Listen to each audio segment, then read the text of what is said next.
Hello and welcome to today's Hawkridge Systems Webinar Wednesday e-demo presentation. Today we're going to be taking a look at SOLIDWORKS Flow simulation and hopefully giving you a brief introduction to the product and a good sense of how it might be able to help you meet your design goals. Before we get into flow simulation specifically, I want to mention where it fits into the SOLIDWORKS simulation product family. Those of you who are SOLIDWORKS users might be familiar with the fact that SOLIDWORKS Premium comes with the ability to do static and motion studies. Simulation Professional is sort of an extension of that capability. It additionally gives you the ability to do things like frequency and buckling studies. And then Simulation Premium, again, is a further extension of that and also allows you to do nonlinear studies as well as linear dynamic studies, and also allows you to analyze composite materials. Flow simulation, though, doesn't include any of those. It's sort of its own standalone product. It does integrate fully with SOLIDWORKS, and we'll talk about that a little bit, but it does not include any of the other simulation products. It does have some add-on modules, electronics module and HVAC module, which allow you to access some more specific functionality for people who are in those industries. And there's also a sustainability product which was introduced somewhat recently, relatively recently, that allows engineers to perform life cycle assessment to analyze the carbon footprint of their designs. Now, all of these simulation products fall under a category that we refer to as design validation. And why would we as engineers be interested in design validation? Well, one big reason is that design validation allows us to accelerate new product development. And that means that we are finishing our design sooner, our time to market is being shortened. Design validation in software also allows us to explore design alternatives without a great cost. That means doing things like evaluating an alternate material, maybe because it's cheaper and we still want to make sure that it can hold up to the stresses that it's going to be subjected to. Doing something like that in software is certainly much cheaper and much faster and easier than having to make multiple prototypes. And that means that our prototyping costs are reduced as well. So instead of going through multiple design iterations and getting a bunch of expensive prototypes back, we just explore different design alternatives in software, see how they'll perform, and then at the end, hopefully have to make much fewer prototypes. And ultimately what that means is that our final product is not only going to be coming to market faster, but it's actually going to be ultimately a better design as well. So our product quality and performance are both increased. Now, why should you be interested in SOLIDWORKS simulation, and more specifically SOLIDWORKS Flow simulation? One big benefit is that SOLIDWORKS Flow simulation, and all of the simulation products in fact, are directly integrated into the SOLIDWORKS window. And that means that you're using a familiar SOLIDWORKS interface. The types of commands that you're used to working with in SOLIDWORKS are going to be the same. Things like right-click menus, different options that you can select, those are going to be very familiar. Also, it means that the software doesn't have to do any extra translation work between your CAD model and your CFD model. So flow simulation is a computational fluid dynamics package, and it's going to be integrated directly with your CAD geometry. And that means that every time you make a design change, the translation into flow simulation is completely seamless. The software will update the geometry. It'll figure out, if your boundary conditions have moved based on the geometry moving. All of that happens automatically without any additional input required from the user. So to provide an introduction to the flow simulation product, we're going to take a look at a case study involving a ball valve. And the ball valve is connected to a pipe, and upstream we have some water flowing into this pipe, and then downstream we have these two outlets where the water is exiting from the system. And what we want to take a look at is how does the valve affect the flow? So how does it affect the mass flow between the outlets? Is it at this 15-degree angle you see here, is it diverting the flow toward one outlet or the other? And also, what kind of a pressure drop are we going to see across the valve? So we want to figure out what the pressure is upstream and then downstream of the valve as well. So our flow simulation process is going to look something like this. We start right here at the top. Preparing the geometry is, again, kind of trivial because it's already directly integrated with our CAD geometry. The only thing that we might have to do extra, which I did in fact do in this case, is since we're doing an internal study, meaning that all the flow we're interested in is fully enclosed within the system, what would be an open interface to the rest of the system is instead sort of artificially closed off with what we call lids, and that just means that it's one internal cavity that we're analyzing. But other than that, all the geometry is already there in SOLIDWORKS. We don't have to do anything extra to prepare it. The next two things we're going to do, we're going to define our study properties, and that's going to be setting up things like, what are the units, what type of fluid are we working with, what types of flow conditions are we going to be interested in analyzing and potentially looking for, and then also setting our boundary conditions. So what's the inlet condition to the system, what's the outlet condition, if there's anything else that we want to define, we would do that at that point as well. So to define the study properties, going back to SOLIDWORKS here, flow simulation has a tool called the wizard, and this is used even by experienced flow simulation users just because it's very comprehensive. It walks you through step by step exactly what information is needed to fully set up the study, so it's a good way of making sure that you don't forget anything. And flow simulation works based on SOLIDWORKS configurations. So what we're going to do here is create a new configuration. And again, for you SOLIDWORKS users, this should be familiar. It's basically just a different version of this same assembly. And we'll call this one flow study. So we're creating a new configuration on which to base this flow simulation study. The next thing that we do is define our units. We're just going to stick with the SI units here. You'll notice that there's a lot of different parameters that each have a specified unit, and these are just going to be the defaults. We're just going to stick with the defaults here. The analysis type, I mentioned that we are doing an internal analysis, meaning that the flow is flowing within our system rather than flowing over it on the outside, and we'll take a look at an example of an external analysis later, but for now we're sticking with internal. You'll notice there's some additional physical features that we can take into account in flow simulation, things like heat conduction, radiation, time dependence, gravity, and rotation, but for now I'm just going to ignore all these options. We're not going to take any of these into consideration. We're just sort of keeping it very simple here. And the next thing that we do is we define what fluid we're actually going to be using in this study. So these are all just coming from the SOLIDWORKS Flow Simulation library. So if we look at the gases, things like acetone, air, scrolling down to the liquids here, we may be interested in nitrogen, oxygen, but here we're just going to stick with water, the predefined water. You'll notice here there is an option to add a new fluid. So if you have something that's maybe a little more esoteric or something proprietary, you can certainly define your own and just tell SOLIDWORKS what the parameters of the fluid are. But like I mentioned, for now we're keeping it simple. We'll just go ahead and stick with liquid water.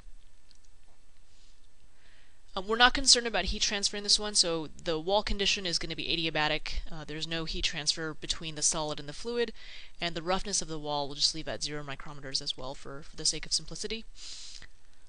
And the next thing we define is our initial conditions. So initially we're assuming that the fluid is starting at rest. It's at 0 meters per second in all directions.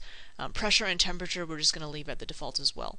Now if you have some idea of what the final flow conditions are going to look like, if you set the initial conditions closer to the final, your solve time would certainly be improved. But since we don't really know what's going on here, we're just going to start it at the default and let the software take care of it. The end result should be the same.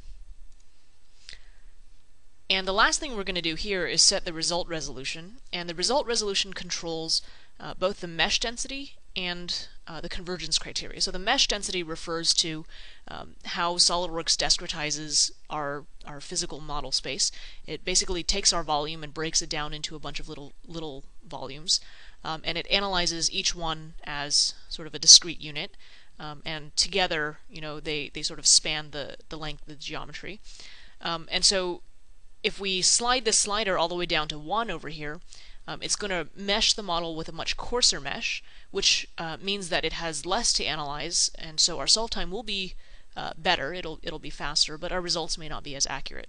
Now the other end of the spectrum would be to slide the slider all the way up to 8, and that means that it's going to be a very fine mesh. In other words, each discrete volume is going to be very small, and that certainly means that our results would be more accurate, but also our solve time might increase quite significantly.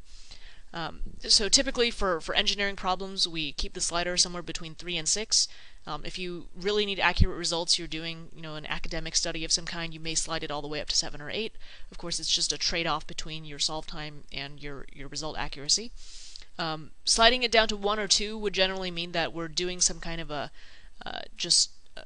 gut check, making sure that our boundary conditions are set up properly. We're not really concerned about getting accurate results as long as we are sure that the study is set up correctly. We're just trying to get a sort of a first pass analysis. So for this, we'll stick it at 3. We'll leave it at 3. This is the default, and this also controls our result convergence criteria. And so when the study is being run, it's doing a check to see if the flow or the results have converged yet. And again, sliding it up to 8 would just mean that it has a very strict convergence criteria. There's only a very, very small deviation allowed before it's considered to be converged, whereas if we slide it down to 1, it may be, still, the flow may still be developing when the study finishes and considers it converged.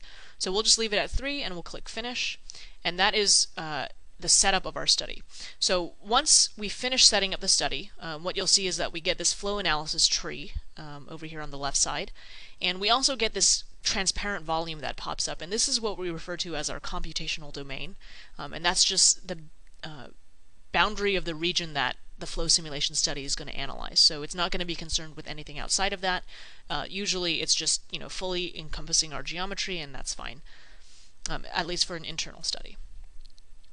So after we set up our study, the next thing to do was to set up our boundary conditions. So I'm going to go ahead and right click here, and we'll say Insert Boundary Condition. And at the very least, we have to define somewhere for the fluid to enter our system and somewhere for it to leave. So on this inlet face here, I'm going to define an inlet mass flow of 1 kilogram per second. Again, with the density of water and the diameter of that opening, it's going to be about 3 meters a second of water coming in. And of course, we also have to define somewhere for the fluid to leave the system, so we'll define another boundary condition, this time on the outlet faces here. And this one, since I don't know what's going to be happening, and the whole point is to see what's going to happen, instead of prescribing an outlet mass flow or volume flow, I'm going to set it to be a pressure opening, and that basically means I'm defining, I know that the pressure downstream is a certain value, and I'm just going to let the flow develop based on the inlet condition, and we'll see what happens at the outlets. Now, the last thing I want to do in terms of the setup of the study before I actually run it is to define goals. And in flow simulation, we use goals as convergence criteria. So if I pick these two faces and I say I want to sort of keep track of the mass flow rate, since that's my main quantity of interest, and I define a goal, that means that it's going to use the mass flow rate out of those two openings as a convergence criteria. It's not going to consider the study finished until those two values have converged. It also allows me access to some more detailed data, so it'll allow me to track how that parameter is developing as I run the study. So we're just sort of keeping a tab on it, basically, by defining it as a goal. And with that, our study is set up. Again, this is sort of a simple example, but the basics are going to be the same for whatever type of study you're running. You define your boundary conditions, you define your goals, which are going to be your parameters of interest, and then we can go ahead and run the study. I'm sticking with the default mesh here. I'm not going to do anything complicated with that, and we'll just go ahead and run it. And once we hit run, SOLIDWORKS will begin processing this, and it brings up this solver window. And you'll see here we get information about the status of the model and sort of what the system is doing at the time. So it starts with a mesh. Once it finishes, it begins solving, and as it's solving, we can actually interrogate these sort of intermediate results. So I can take a look at a goal plot, for example, and I'm going to add both of my goal plots here, and you can see as the study is running, I'm seeing sort of tracking the values of these different parameters as the flow develops. So here I can see it's about a 75-20 split between the two openings right now. I can also, if I go back to this insert menu here, insert a preview, and we'll section it on plane 2, and let's take a look at, let's say, the velocity. So we're taking a cross-section through the model, and we can see here that the flow is developing as it starts at this end. This is where the inlet is. It goes past the valve, and then here we see the flow is, if we look at the velocity, it's sort of skewing toward one side here. Down here at the bottom, we get the message that the solver is finished, and here we see that our goals have converged. So we can go ahead and close the solver window and go back to our model.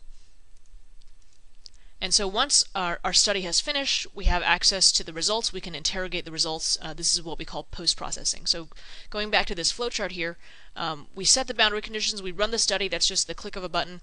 The next thing to do is to post-process the results. We want to get some useful information back out of these results so that we can potentially make design changes or evaluate our design based on our design criteria.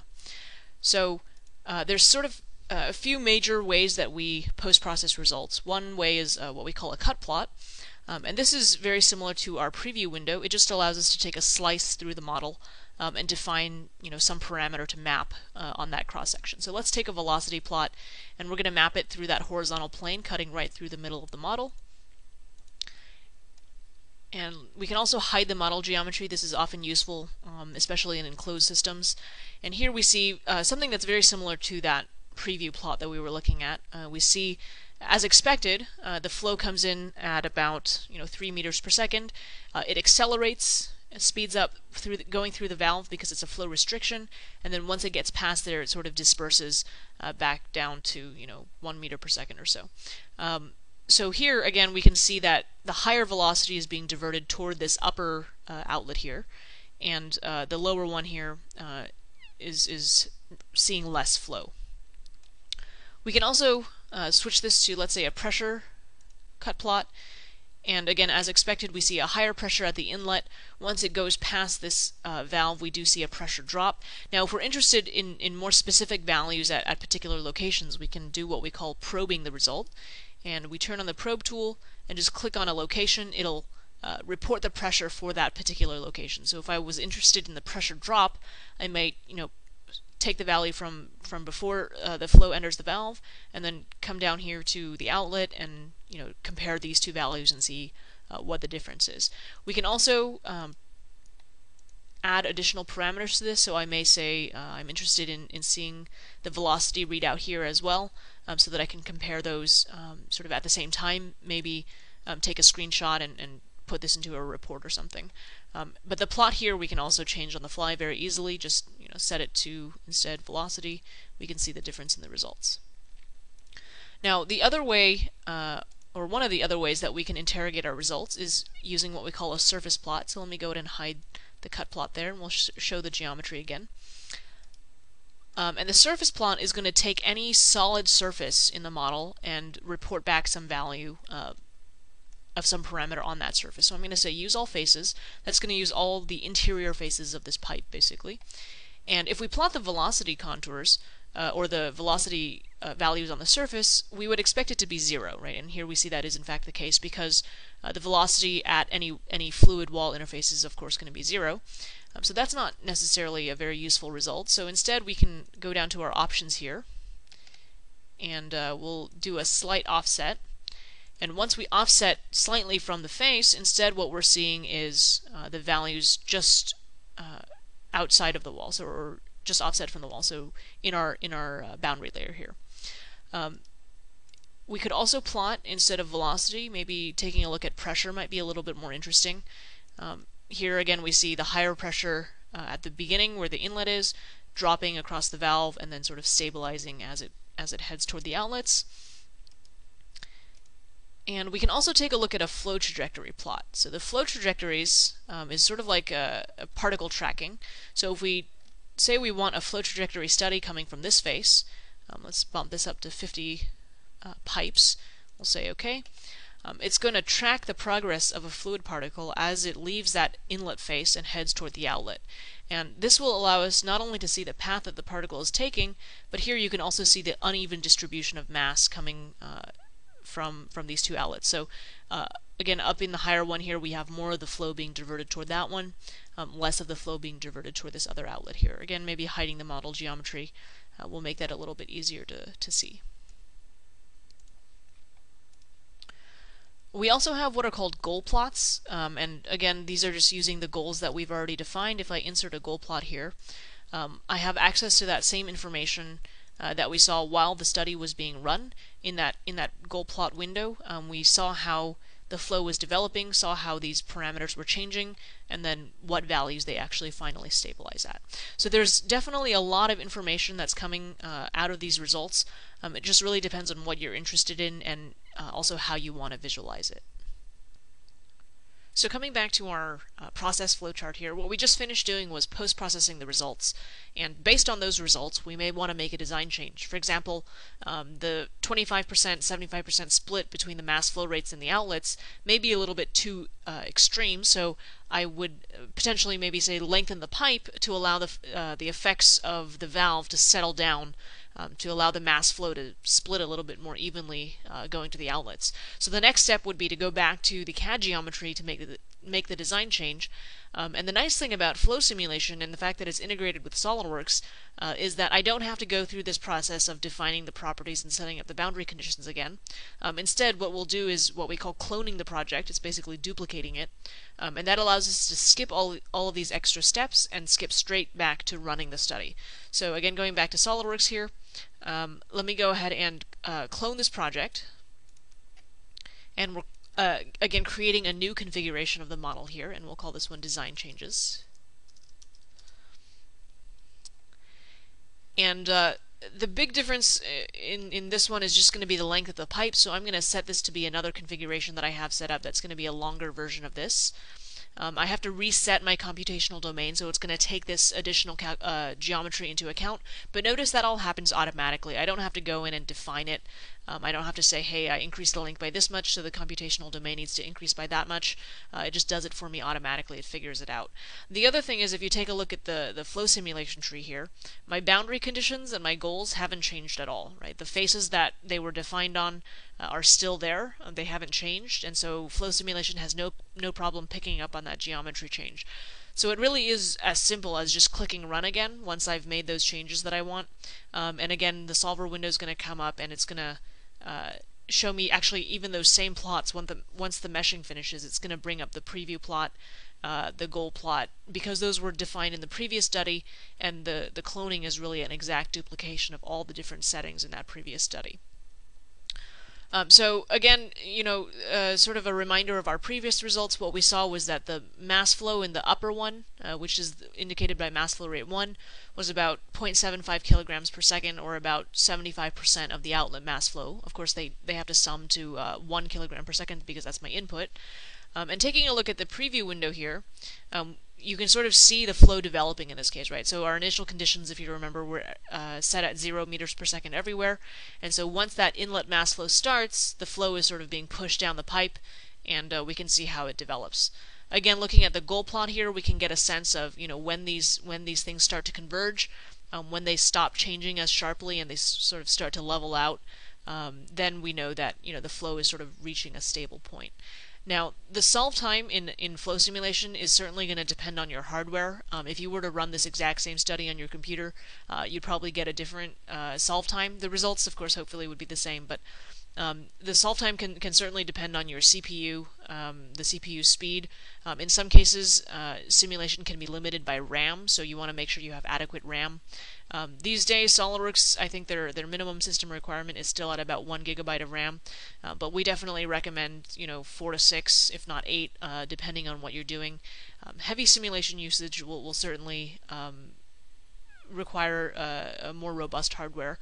So if that's, you're finding that to be a limiting factor in what you're doing, that's certainly one area that you can look to upgrade and hopefully increase the performance of simulation. So taking a look at sort of the preview plot here, again, you can see just based on this preview, I can sort of see that it's a much more even split. And if we take a look again at the goal plot, you can see the goals starting to converge. The value of the mass flow rate at each of the outlets is still very close to 0.5 kilogram per second for each. So this is definitely a much more even split going on between these two. So I could let this run and finish and completely converge. I'm just going to go ahead and stop it at this point. We'll say that this result is good enough. Just for the sake of the demonstration, it's pretty much going to be the same thing. So if we go back to SOLIDWORKS now, again, we've changed the geometry, we ran the study again, and if we take a look at the results, you can see all of my post-processing plots that I looked at from the previous study are actually duplicated here as well. And so if there's something in particular that I'm interested in, I don't have to redefine the plot. It's already there for me. So I can just go ahead and show these. Again, taking a look at the velocity plot, certainly still makes sense that the flow is accelerating through the valve. Here we can see that it's a much more even distribution.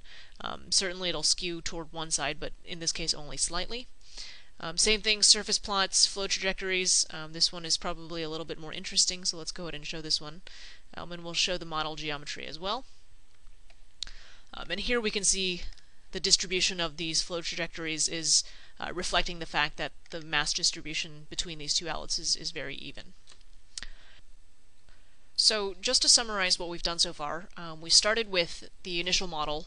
We defined our study, we set up our boundary conditions, we ran the study, we got some results out of the study, we post-processed them, visualized them in a certain way, and then based on those results, we made some design changes to better reach our design goals. We were able to skip the step of redefining the study properties and setting up the boundary conditions again, and skip straight to running the study. If you wanted to, make some change in the setup of the study, you could certainly still duplicate the study and just go in and change that one parameter, and then go straight to running the study. But this, I hope, really emphasizes the benefit of having SOLIDWORKS directly integrated with flow simulation. It really means that the design validation process and the design process are really sort of happening at the same time, right? One drives the other, just in the cycle going forward, and they certainly play off each other and allow you to make decisions based on the results of the flow simulation very quickly. Now, the next example I want to show is an example of an external study, and that means that the fluid is actually flowing around and outside of my geometry rather than inside, as in the last example. And this one is going to be a model of a heat sink, and the heat sink has a chip attached to it, and the chip is generating 10 watts. Basically, the heat from the chip is going into the heat sink, and we're going to take a look at what happens with convective cooling. So it's just sitting in still air, and the air is heating up as it comes into contact, and the hot air rises, and then the cool air is allowed to come up from underneath. So I mentioned at the beginning that in SOLIDWORKS Simulation Professional we do have the ability to do a thermal analysis, and we could certainly analyze this using that. The main difference is that in flow simulation we're setting some kind of a context for this, and we ask flow simulation to calculate what the fluid is doing. In SOLIDWORKS Simulation Professional with a thermal analysis, we do apply convective cooling to the surfaces, but we don't ask it to calculate that. We just say this is the convection coefficient. So convection coefficients are pretty tricky. There's certainly a wide range of coefficients that are considered to be typical for natural convection. And so unless you have some good idea of what the value is actually going to be, it's certainly much more accurate to calculate it in flow simulation rather than just prescribing some convective coefficient to the face. Flow simulation also gives us the ability to interrogate information about the fluid itself, whereas thermal analysis in Simulation Professional is pretty much only going to be concerned with the temperatures in the solids themselves. In both cases, we can take the results, both in the solid temperature for both, and take that into a stress study and figure out what the thermal stresses are. So the biggest difference again is just going to be that convection coefficient and information about the fluid itself. So back over in SOLIDWORKS here, this is the model. And the study has actually already been set up, and for the sake of time, I'm not really going to go through the setup of it. I just want to point out a couple of options that have already been set up here. So if we take a look at the settings, these are all those same things that we were looking at in the wizard in the last example, and you could certainly do it manually by accessing the properties like this. But again, that wizard is just a way of stepping through it and making sure that you don't miss any steps. So here we've defined this as an external study. Again, that means that the fluid is going to be flowing on the outside and all around this model here. We're asking SOLIDWORKS to take heat conduction into consideration. We're also asking it to take radiation into consideration. So we set some environmental radiation with some ambient temperature, and we're asking it to take radiation into account in terms of the cooling of this model.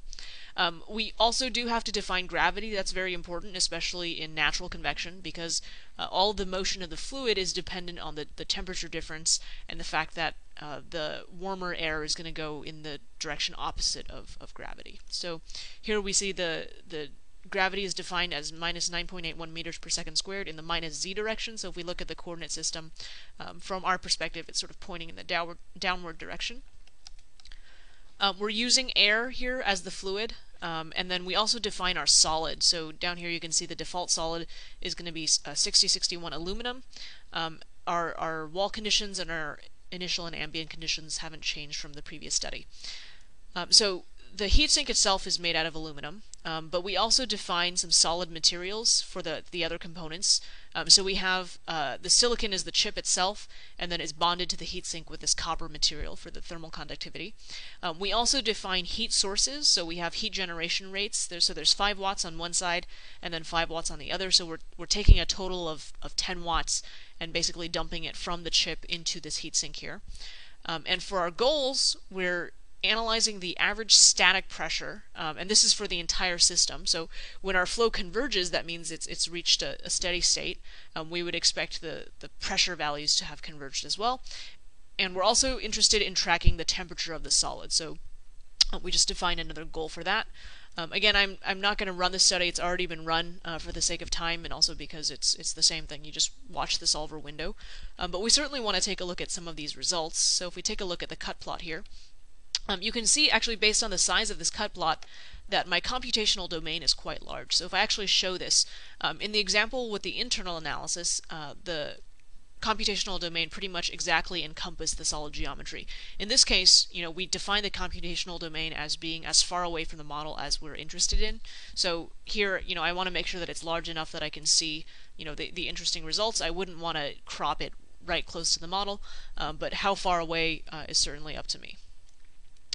So this is a velocity plot that we're looking at, and if you remember, the direction of gravity is in the downward z direction, and so here the cool air is at about 0 meters per second out here, where it's rising off of the hot model. It's certainly, as expected, increasing in velocity.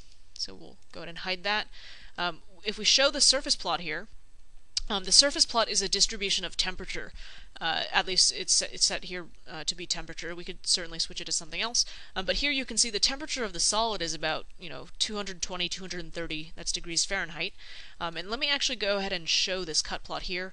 For the cut plot, for the other cut plot, we'll go ahead and set this one to be temperature as well. And then I just want to make sure that the scale is actually set the same here. So this one, the lower bound is 68. So let me go ahead and set this one also to 68.09 degrees Fahrenheit.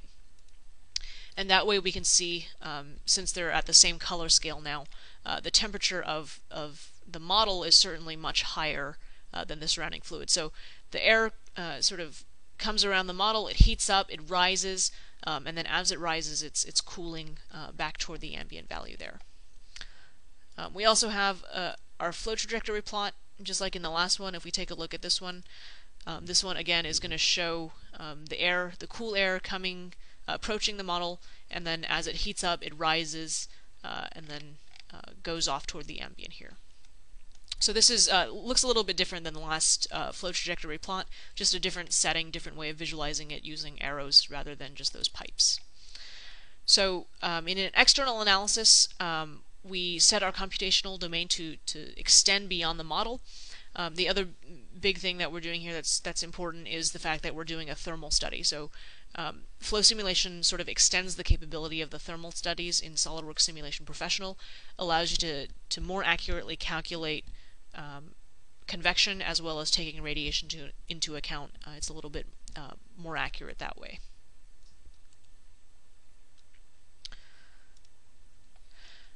So the two examples I've shown here are only a very, very small cross-section of the capabilities of flow simulation.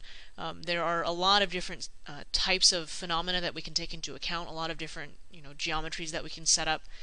So hopefully this was a good introduction, but if you're interested, please do get in contact with us. Ask if there are certain things that you're interested in, if it has a capability. We would be more than happy to talk to you and answer any of your questions. So thanks for listening, and we hope to hear from you soon.